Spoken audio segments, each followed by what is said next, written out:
Welcome to the deep dive. Today we're stepping into the world of channeling. Oh, yeah, A world that some people might find a little out there. definitely. And we've got some fascinating sources to dive into about two examples of this. The Law of One and Quantum Healing Hypnosis Technique, or QHHT. It's a really fascinating area for sure. We've got some excerpts from the raw material, which is like the actual channeled text from the Law of One. Okay. And then we also have some notes from Dolores Cannon about QHHT, the technique that she developed. And both of these, are all about getting information and guidance from places that are beyond our normal perception, which is where things Like get, they're normal, yeah. yeah, a little out there. Okay, so they both involve channeling, but they seem to go about it in very different ways. Right. Like, I don't know, comparing apples and oranges. Yeah, They're both fruit, but it's a totally different experience. totally. So the Law of One material, that came about in the early 1980s, right? Yeah, it was channeled by a group, actually. Don Elkins, Carla L. Ruckert, and Jim McCarty. Okay. And they were in contact with an entity that called itself Ra. Okay. And Ra was a sixth-density social memory complex. Sixth density social memory complex. That sounds like something straight out of science fiction. It does, doesn't it? Break that down for me. Basically, Ra describes itself as a collective being, a fusion of many individual consciousnesses that have evolved together. Okay. So kind of imagine like a hive mind, but on a cosmic scale. Okay. So it's not just one being speaking, but a whole collective. Exactly. That's wild. What kind of information did they actually channel from this Ra? So the core message of the Law of One is really about unity. Okay. That everything and everyone is interconnected and part of this one universal consciousness. And they call this consciousness love light, light love, the infinite creator. Okay, I can get behind that. Right. Love and light, unity. It's a nice sentiment, It is. but it also sounds pretty abstract. It does sound a bit abstract, yeah. Does the Law of One offer anything a little bit more, I don't know, concrete? It does. It gets into some pretty detailed concepts. For example, the Law of One describes the universe as being structured in densities. Okay. So these are like different levels of consciousness or vibrational frequencies. Oh. You can kind of think about it like a staircase, each step representing a higher level of awareness and spiritual evolution. So like we're climbing a spiritual ladder. Yeah, exactly. I like that. Yeah. Where do we fit into all of this? Well, according to Ra, Earth is currently transitioning from third to fourth density, Oh, wow. which they say is causing a lot of the shifts and changes that we're seeing in the world today. So we're going through like a cosmic upgrade. That's the idea. That's a wild thought. Tell me more about this transition. What does fourth density even look like? Well, in third density, the focus is mainly on the material world and individual survival. Okay. But in fourth density, our awareness expands. Mm-hmm. We supposedly become more compassionate, more interconnected, and less focused on the self. Less focused on the me. Exactly. It's more about recognizing our interconnectedness Okay. and working together for the good of the whole. So it's like a shift from me to we. Yeah, that's a good way to put it. It's compelling, but Yeah. what happens to those who aren't ready for the shift? So the Law of One talks about a harvest at the end of each cycle. You can kind of think of it like a natural sorting process There. where individuals are grouped based on their spiritual alignment. Mm-hmm. Those that are ready for fourth density, they'll move on to a world that resonates with their vibration. And those who don't graduate, so to speak, Right. do they get left behind? Not necessarily. They'll have more opportunities to learn and grow in third density until they're ready to make that shift. Okay. The Law of One emphasizes that no one is left behind in this cosmic evolution. That's good. That's comforting to hear. Yeah. And then there's this concept of wanderers. Yes. Wanderers, like cosmic nomads. Kind of, yeah. Who are they? So according to Ra, wanderers are beings from higher densities who choose to incarnate on Earth Okay. to help with its transition. They come here with a mission to kind of raise the planet's vibration Okay. and guide humanity towards love and understanding. So they're like, I don't know, cosmic volunteers. Yeah, you could say that. But if they're coming from these higher densities, wouldn't they remember their mission? It's not that straightforward. Okay. They supposedly undergo a veil of forgetting when they incarnate, Okay. which blocks their memories of their origins and their purpose. However, their higher selves are still kind of guiding them towards their mission, even if they're not consciously aware of it. So they're like undercover agents for the forces of good. Yeah, that's an interesting way to think about it. It makes you wonder, maybe someone you know is a wanderer. Maybe that's Yeah. part of the mystery, right? Yeah. But let's shift gears a bit and look at QHHT. It's another method for accessing this information beyond the ordinary, but in a very different way. Yeah, QHT seems more focused on the individual, like a Exactly. journey into your own subconscious. Yeah, it's all about that inner exploration. So Hi. QHHT was developed by Dolores Cannon, Mm. and it involves inducing a deep hypnotic trance Oh, to access the client's subconscious mind, okay. which she believed held this vast knowledge and healing potential. So instead of connecting to a source outside of ourselves, Right. like in the Law of One, Yeah, QHHT is about tapping into something within. precisely. It's about uncovering that hidden wisdom and potential within each individual. Okay. Dolores believed that the subconscious mind holds the answers to our deepest questions. Mm.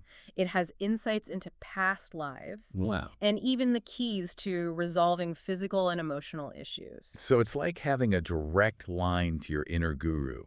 You could say that. But if both the Law of One and QHHT are about accessing information beyond the ordinary, how does that actually work? What's happening when someone channels? That's a great question. It's a big one. It really is, and it's one that has intrigued people, for centuries. Mm. It seems like both of these approaches kind of point to the idea that there's more to reality than what we can see and touch. Mm. But before we go down that rabbit hole, let's take a closer look at how QHHT works in practice. Okay, so someone's lying there in a hypnotic trance. Then what? Yeah. What kind of information comes through in QHHT? Mm. And how do we know, or how can we be sure Mm. that it's accurate? Right, right. Welcome back to the deep dive. You know, all this talk about channeling, Yeah? it's making me think about those skeptics, Right. the folks who'd say, this is all a bunch of hooey. Yeah, that's understandable. What would the Law of One say to someone like that? Well, actually, Ra acknowledges the skepticism surrounding channeling and encourages critical thinking. Oh. The Law of One isn't meant to be like a belief system, but more of a framework for understanding. So no blind faith required. Exactly. Ra states that individuals should use their own discernment to choose their own path. Okay. The information is offered, but it's really up to each person to decide what resonates with them. That makes sense, but how can someone be sure that the information is accurate? I mean, it's passing through a human channel, right? Right. So isn't there room for, like, error or personal bias to creep in? That's a valid concern for sure. Rada does acknowledge the possibility of distortion Okay. and even states that, they aren't perfect. Mm. They really emphasize the importance of seeking internal consistency within the information itself Okay. and using your own intuition to guide you. So kind of cross-checking the information with your gut feeling. Exactly. Trusting your inner wisdom. That sounds like pretty good advice for life in general, really. Absolutely. Now, getting back to QHHT, we were talking about its potential for healing and accessing past life memories. Yeah. But Dolores Cannon also found that QHHT could provide insights into one's life purpose. Really? So it's not just about looking back, but also understanding, like, your path forward. Precisely. Many clients, while in that deep hypnotic state, would spontaneously connect with their higher selves, Okay. which is a source of profound wisdom and guidance. Like a direct line to your inner wisdom. You could say that. Could you elaborate on what that higher self actually is? Sure. It's often described as a wise and loving aspect of ourselves that exists beyond our conscious mind. Okay. You can think of it as like a higher vibrational version of you Mm. that holds a broader perspective on your life and purpose. So it's like getting a pep talk and guidance from your wisest self. Yeah, I like that analogy. What if someone doesn't believe in things like a higher self or past lives? Could QHHT still be helpful for them? That's a good question. QHHT doesn't require belief in any specific dogma or spiritual framework. Okay. It's really just a tool for accessing the subconscious mind, Mm-hmm. which holds so much information and potential regardless of one's beliefs. So even if you're a skeptic, you might still benefit from just exploring your subconscious. Absolutely. It's like taking an inventory of your inner world. I like that. You might uncover surprising insights, hidden talents, maybe some unresolved emotional patterns that have been holding you back. Mm-hmm. QHHT can be a powerful tool for personal growth and self-discovery, really. You know, this reminds me of something from the Law of One. It talks about catalysts, the challenges we face in life that are meant to help us grow and evolve. Right. It seems like both the Law of One and QHHT are helping us work with our personal catalysts, Yeah. whether it's through our conscious choices, like in the Law of One, or by uncovering these hidden patterns within ourselves through QHHT. That's a great connection. So whether we're, consciously choosing our path, Hmm. as the Law of One suggests, Right. or delving into our subconscious to understand our blocks and beliefs, Yeah. it's all about using those challenges as fuel for evolution. That's a powerful way to look at it. Yeah, it really speaks to the potential we all have to become like conscious creators of our own reality. Absolutely. Now, going back to the Law of One, it mentions this service to others versus service to self polarity. Right. And that's something I wanted to ask about. Doesn't that imply like a judgment, a right and wrong way to be? It's important to remember that Ra presents these polarities not as a moral judgment, Okay. but as two distinct paths of evolution. Okay. Both are valid and serve a purpose in the grand scheme of things. So it's not about like good versus evil, Right. but more like, I don't know, two different approaches to playing the game of life. Precisely. The service to others path emphasizes compassion, empathy, and unity, Yeah. while the service to self path focuses on personal power, self-reliance, and mastering oneself. But wouldn't a purely self-serving path just lead to chaos? Yeah. Like a dog-eat-dog world? Well, Ra suggests that the service to self path, when taken to its highest levels, Yeah. ultimately leads to a realization of the interconnectedness of all things. Oh, interesting. It's a different route, Hmm. but it can eventually lead back to unity. So both paths lead back to the one. That's what the Law of One seems to suggest. I like that. It's like climbing a mountain. There are multiple trails, some more challenging than others, Right. but they all eventually lead to the summit. Exactly. Okay, so back to QHHT. How does healing actually happen during these sessions? Is it simply accessing the subconscious Yeah. that brings about the change? Dolores believed that the hypnotherapist, through their intention and connection to a higher power, acts as a conduit for healing energy. So like they're channeling healing energy from a higher source. Exactly. Right. And often the client's higher self directly addresses the issue, offering insights, guidance, and even facilitating energetic healing within the client's body. So it's like a three-way conversation. Yeah. The client, the hypnotherapist, and the client's higher self. You got it. And what's fascinating is that these sessions often lead to really profound shifts, not just in understanding, but in physical and emotional well-being. It's like rewiring your reality from the inside out. I like that. But how does QHHT address, like, potential distortion?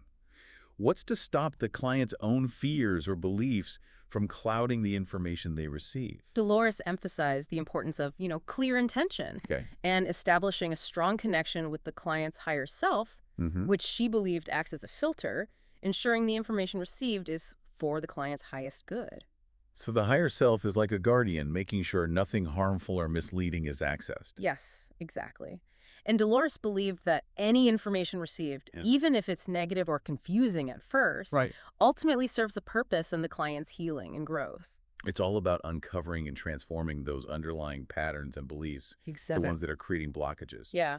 It seems like both the Law of One and QHHT are saying that the key is to approach this with discernment. Okay. An open mind, and the understanding that even challenging information can ultimately lead to growth. It's all about taking an active role in our evolution. Right. I'd say. Questioning our assumptions. Yeah. And seeking a deeper understanding of ourselves and the universe.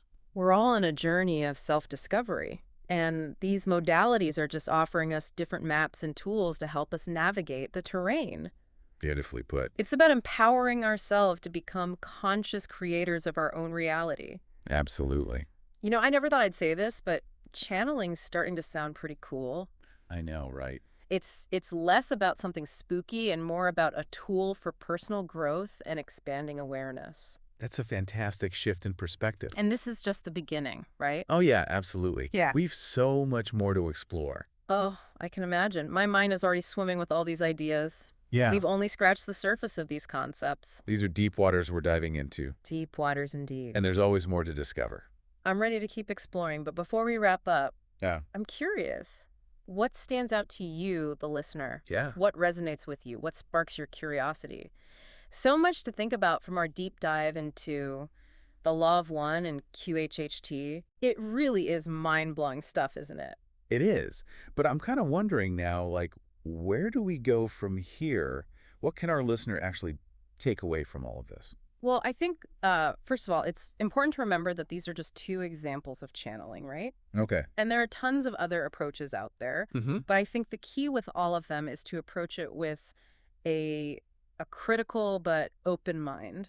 So don't just blindly accept everything you hear. Exactly. Use your discernment, weigh the information against your own experiences, your own intuition, Okay. see if it resonates with you, and if it can be applied in a practical way to your own life. Good advice for, well, for anything, really. Oh, yeah, for sure. But specifically when it comes to channeling, are there any red flags that you would say should make someone wary? Yeah, I'd say if a channeled source claims to have all the answers, Okay. or demands blind faith, or encourages you to give up your personal power, Mm-hmm. that's a major red flag. Okay, good to know. So healthy skepticism is key. But let's say someone's intrigued by what we've talked about today. Yeah. Where would you recommend they start if they want to explore further? Well, for the Law of One, the primary source is, of course, the raw material. Mhm. There's books, websites dedicated to it, Right. even online groups where people discuss and debate the concepts. And for QHHT? Well, Dolores Cannon wrote extensively about her work, so her books are a great place to start. Okay. And there are also certified QHHT practitioners all over the world. Oh, wow. So if someone's interested in experiencing it firsthand, they can definitely find a practitioner. That's pretty cool. Yeah. Okay, so we've really opened a Pandora's box here. We have. So many intriguing concepts. Yeah. What would you say is the most important thing for our listeners to keep in mind as they continue their own explorations? I think it's essential to remember that both the Law of One and QHHT really emphasize personal responsibility. Okay. Whether you're aligning yourself with, cosmic principles or you're exploring your subconscious, it's all about becoming an active participant in your own growth and evolution. So it's not about just passively receiving information, Right. but actually integrating it into your life, Exactly. using it to empower yourself. Yeah, and always remember that ultimately the most important guidance comes from within. Okay. Channelings can offer insights and perspectives, but the truest answers are found through introspection, Mm-hmm. connecting with your own inner wisdom. So use these channelings as a springboard for self-discovery, Exactly. not as a replacement for your own inner compass. Perfectly put. Well, this has been a truly fascinating deep dive. It really has. We've explored the Law of One, QHHT, and the nature of channeling itself. It's been such a pleasure exploring these concepts with you and with our listeners. Likewise. And remember, this deep dive is just the beginning. You have the information, the curiosity, and the power to continue exploring. What will you discover? Thanks for joining us on the deep dive. Until next time, keep exploring, keep questioning, and keep diving deeper into the mysteries of the universe and the depths of your own being.